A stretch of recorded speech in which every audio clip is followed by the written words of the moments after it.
अस्सलाम वालेकुम नाजरीन, मैं हूं एंकर पर्सन नाइला और आप देख रहे हैं city one news. All Pakistan Lashari Baloch Ittehad के सरपरस्त आला चीफ सरदार गुलाम मुस्तफ़ा खान लशारी ईरान का 12 रोज़ा दौरा मुकम्मल करके वतन अजीज पाकिस्तान वापस पहुंच गए।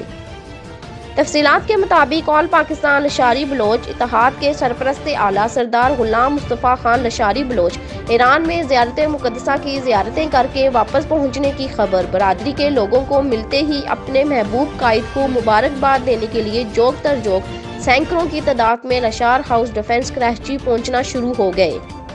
चीफ सरदार को मुबारकबाद देने के साथ साथ फूलों के हार और गुलदस्ते भी पेश किए।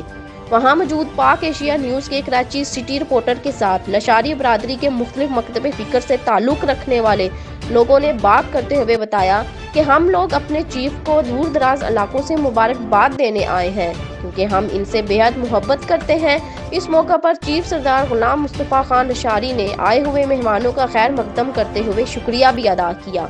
रिपोर्ट कर रहे हैं हक Nawaz Soomro, city one news Karachi से।